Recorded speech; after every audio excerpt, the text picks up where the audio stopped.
Hello, it's Randi Rhodes. Here's a clip from our show, and go to randirhodes.com for the whole thing and a podcast. Buy a stinking podcast. Mary had a little man. The fall.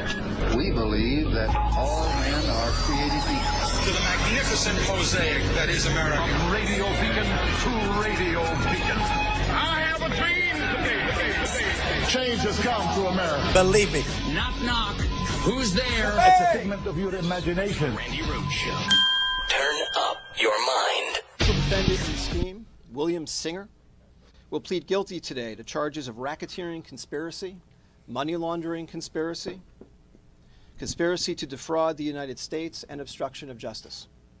Singer allegedly ran a college counseling service and something called the Key Worldwide Foundation. Between roughly 2011 and 2018, Wow. wealthy parents paid Singer about $25 million in total. Wow. To guarantee their children's admission to elite schools, including Yale, Georgetown, Stanford, the University of Southern California, the University of Texas, UCLA, and Wake Forest. Beyond enriching himself, Singer used that money to bribe college officials, Division I coaches, college exam administrators, all to secure admission for the children of his clients, not on their merits, but through fraud. Singer's foundation purported to be a charitable organization, Oh, my God. but was actually a front Singer used to launder the money that parents paid him, of which he would then take a portion and dole it out as bribes to coaches and others. More specifically, with respect to the SAT and ACT scheme, numerous parents paid Singer between $15,000 and $75,000 to have someone either take the exam for their child or to correct their child's answers afterward. We have charged 33 parents nationwide with hiring Singer's group to defraud testing companies and/or various universities. These parents are a catalog of wealth and privilege. They include, for example, CEOs of private and public companies, successful securities and real estate investors, two well-known actresses, a famous fashion designer, and the co-chairman of a global law firm. Oh, God. Based on the charges unsealed today, all of them knowingly conspired with Singer and others to help their children either cheat on the SAT or ACT and/or buy their children's admission to elite schools through fraud. Singer's clients paid him anywhere between $100,000 and $6.5 million for this service, though the majority paid between $250,000 and $400,000 per student. This case is about the widening corruption of elite college admissions through the steady application of wealth combined with fraud. There can be no separate college admission system for the wealthy, and I'll add that there will not be a separate criminal justice system either. Well, there is. And there has been. Did you hear the years that they have? It's like 7 years worth of this. 7 years worth of seats being bought at elite colleges where, you know, maybe your kid is like really, really a hardworking brainiac and couldn't get in. I mean, Harvard takes 1 out of every 9 applicants. So when Jared wanted to go to Harvard, do you think the fact that his daddy donated $2.5 million to Harvard factored into the admissions process for Jared Kushner? You know, like Jared's daddy-in-law arranged for him to get a top-secret security clearance, you know, like that. I mean, the amount of money spent on Jared and his career, we could have trained a Cocker Spaniel to do the same things. Why, you know, we're doing that? It's just, this is such a fraudulent system. And by the way, you know, building a building for Harvard or, you know, giving a donation of, you know, $1.1 million to Wharton or to Penn, you know, it's completely legal fraud. Now, it's just so interesting that Trump gave, you know, over $1 million to Penn and all his kids went there. I mean, do you really think Junior had what it took to get into the Wharton School of Business, one of the most difficult schools to get into? Really?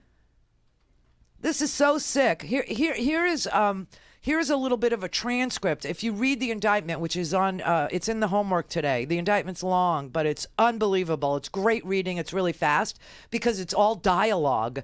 Why is it all dialogue? It's all dialogue because it's all wiretaps. And it's people on the phone with cooperating witness, Mr. Singer. He was cooperating with the feds.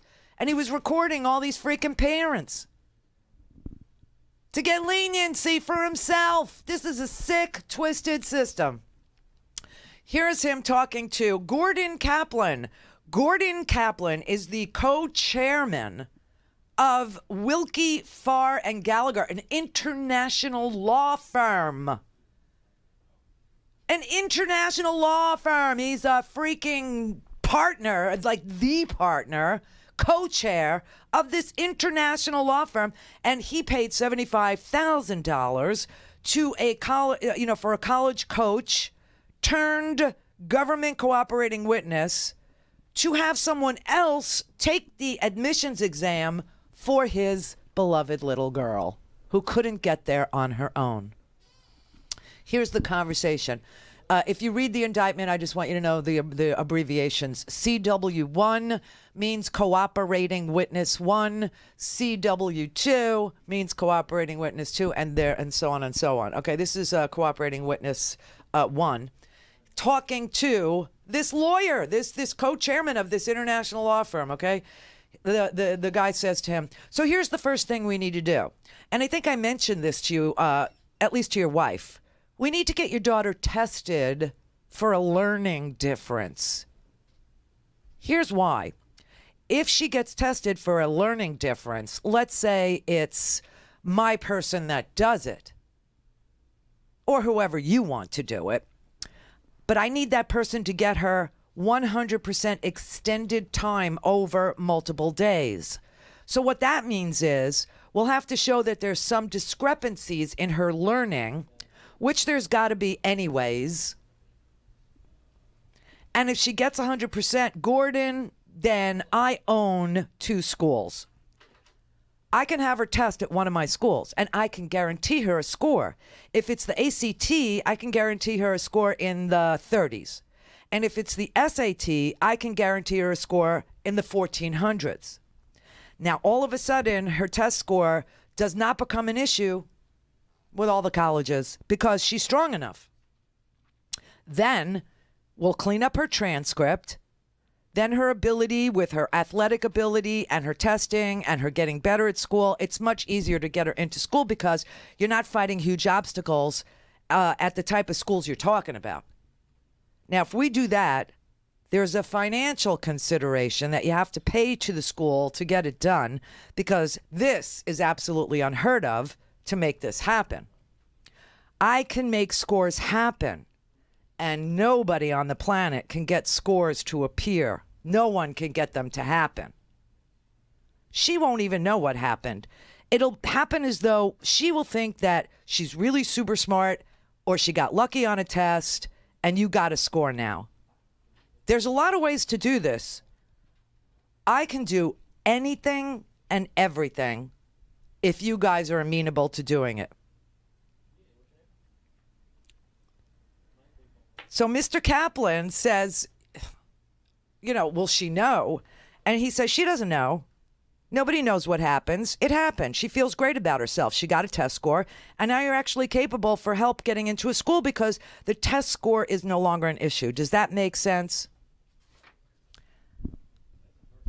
What happens is all the wealthy families that figured out that if I get my kid tested and they get extended time, they can do better on the test. So most of these kids don't even have issues, but they're getting the time, the extra time. The playing field is not fair. And big lawyer man, Gordon Kaplan, says, no, it's not. I mean, this is, to be honest, it feels a little weird, but... And the cooperating witness, who is a coach, says, I know it does. But when she gets the score and we have choices. And then you're going to be saying, okay, I'll take all my kids. We're going to do the same thing with all my kids. And he's laughing. And Kaplan says, yeah, I will.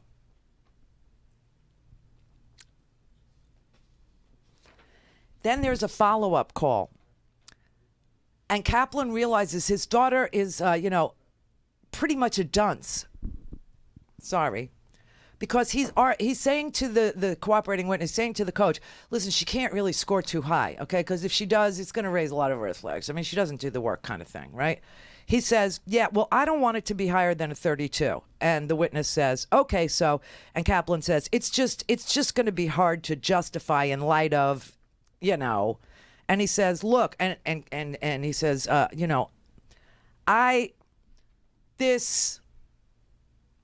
it's just hope, right? I mean, it's what we hope she can do. We hope she can get a 32 or pretty close there too. And the witness says, got you. So I just want to clarify. So she's going to take the test on her own. She's going to do her best, all that stuff. And then we're going to do our magic on the back end. And the lawyer, Kaplan, says, you're going to do what you do. And he says, yeah, okay, all right. I just want to make sure that we're all on the same page. Essentially, that's why I know I can get a 31. I know I can get a 31, a 32. So we're going to aim for a 31. So if we go 30 or 32, we're safe. How's that? And Mr. Kaplan says, yeah, I think that's fine. Because he knows his daughter will never be able to score anything close to that on her own. So let's not make it too good. And Mr. Kaplan, the lawyer, the co-chair of a giant law firm, wires $75,000 to the cooperating witness as part of the scheme to get her into this school. And he's been charged with conspiracy to commit mail fraud and honest services fraud. And, it just goes to, I mean, this is the elite of the elite. This is the privilege of the top 1/10 of 1%. Thinking they're above the law.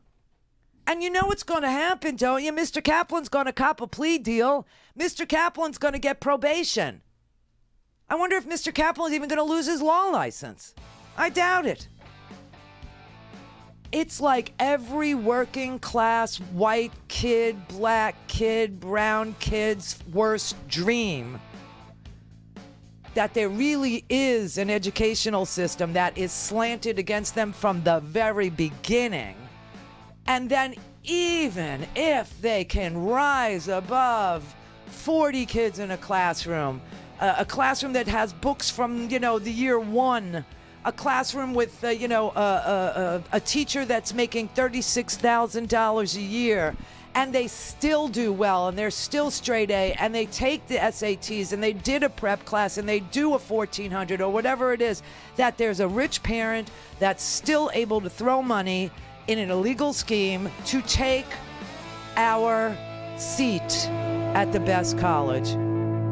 It's all rigged. Go to RandiRhodes.com for the whole thing and a podcast. Buy a stinking podcast.